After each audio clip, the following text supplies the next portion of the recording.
So now we want to talk about absolute value inequalities. There are two types of absolute value inequalities. They will either produce a typical AND graph or a typical OR graph, depending on whether the absolute value is less than a number or greater than a number. If the absolute value is less than a constant, a positive constant, then we can always solve it like an AND inequality. If we have the absolute value of something less than a positive number, you can always solve it like an AND inequality. Let's take a look at one. If I want to solve the absolute value of x minus 2 is less than 7, first note the absolute value is isolated on the left. Because it's less than 7, we know that it's going to produce an AND inequality. So we know it's going to produce an AND inequality. So we're going to treat it like those combined inequalities from section 1.7. And what we do to solve it is we drop the absolute value and say x minus 2 is less than 7, and you solve x minus 2 is greater than negative 7. You have to do both. Each time you do absolute value, there's pretty much two ways you have to handle it.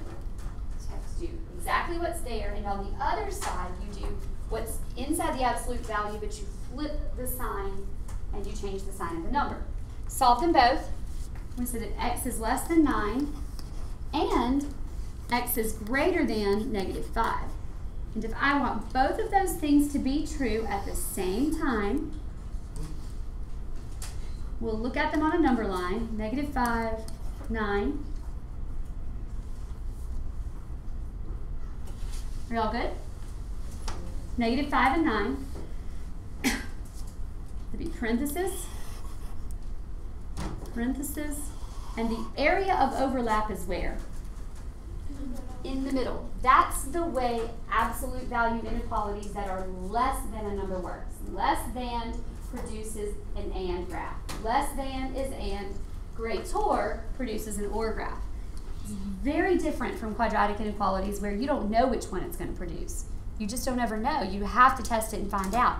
There's a shortcut to these. You can just look at them and tell. So we shade in the middle where they overlap, put our parentheses on, and we know our final answer is from negative 5 to positive 9, just like that. Any questions about that? Are y'all good with that? Are you absolutely sure? How did we know it was an AND graph? Because it was Less than is AND. We knew it was going to produce what we call a typical AND graph because it was absolute value less than a number, and we was going to shade in the middle. I want to talk to you in a different way. You've probably never seen anyone solve it this way, but I want you to see it. Okay? So you can just kind of sit back for a minute and let me redo this problem a totally different way. I'm going to erase everything.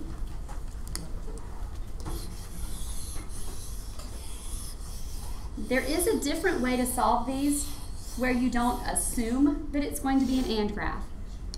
You may not like it, but I just at least want you to see it. You say, okay, I don't know if what's in there is positive or negative, and that's going to determine whether it's less than 7 or greater than 7, right? So I'm going to treat it like a quadratic inequality, sort of, okay? I'm just going to solve it. I'm going to solve it like an equation, just like I would in a quadratic inequality, and I'm going to solve x minus 2 equals 7, and I'm going to solve x minus 2 equals negative 7. I'm going to solve for the two numbers, 9 and negative 5. And I'm going to put those two numbers on a number line, just like I would with quadratic inequalities.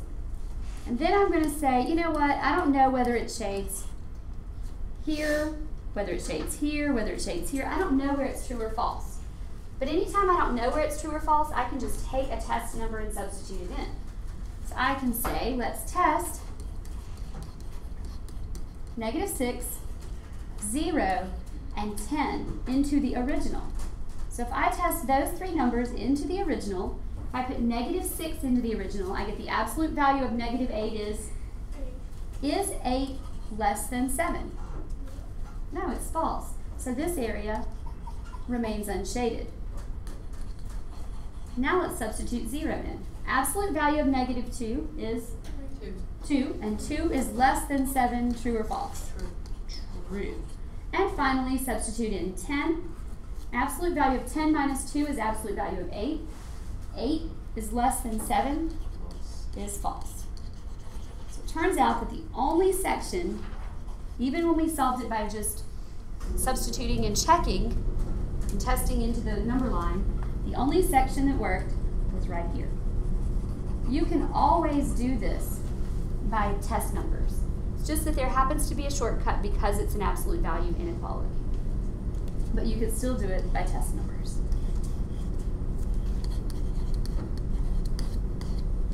Which way did you prefer? Well, I have a question. Will the first way always work? First way will always work as long as it's less than a positive number. Oh, yeah. I always done it a different way. I can't remember if it was Jolly or White that taught me about this, but the inequalities, usually the less than or greater than sign matches up with the arrows. So you kind of just go whichever way it points.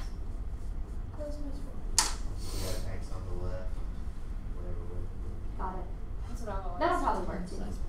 I think it's just a different way of saying and or. The way you look at it and say and or. Yes? Will we ever have like a time where it's like the and, like say X minus 5 is gonna go towards where it's this way and then 9 is gonna go that way as well? That'll only happen if you have absolute value on both sides.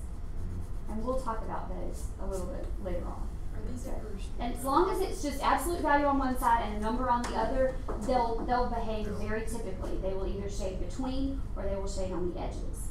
So let's take a look at the OR inequalities now. If we have absolute value of a number greater than a positive number, greater than a constant, if you have absolute value greater than a constant, it's going to behave like an OR graph, just a very typical OR graph, where the left end will shade left and the right end will shade right. So if you have absolute value of an OR, greater, then you'll be shading out on the ends. Let's look. The absolute value of 2x plus 3, all divided by 2, plus 7 is greater than or equal to 12. To solve that, what do I need to do first? Isolate the absolute value, absolutely. If you don't isolate the absolute value, it won't work. So we need to move the 7 first. So if we move the 7, we have absolute value of 2x plus 3 all over 2 is greater than or equal to 5. At this point right here, because it's absolute value and because it's greater than or equal to positive 5, we know that it's going to behave like a very typical OR graph.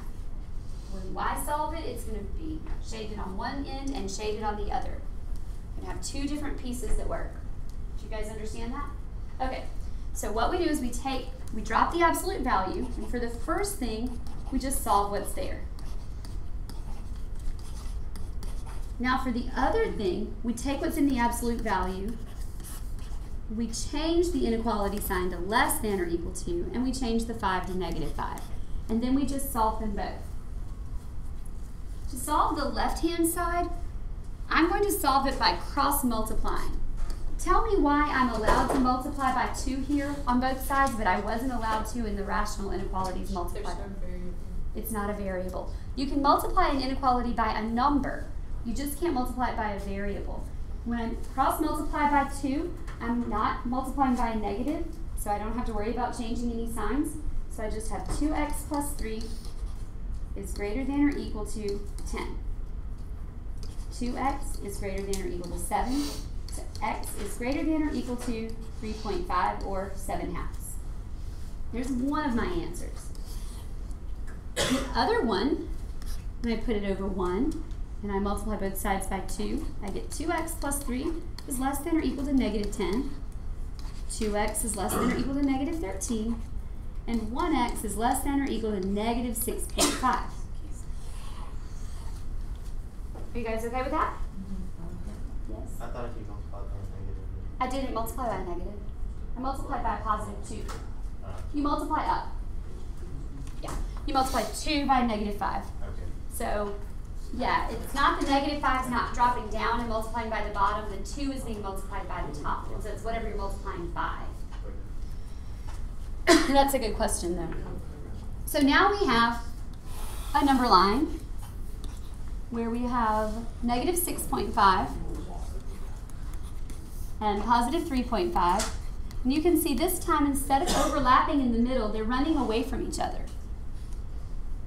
This one's going this way for x is greater than or equal to 3.5. And this one, x is less than or equal to negative 6.5, goes this way. And if you substituted in numbers, and you should always substitute some in and check. If you substituted in a number from each of those pieces, those would be the two pieces where the numbers would work. So always check. You have negative infinity to negative 6.5, unioned with 3.5 to positive infinity.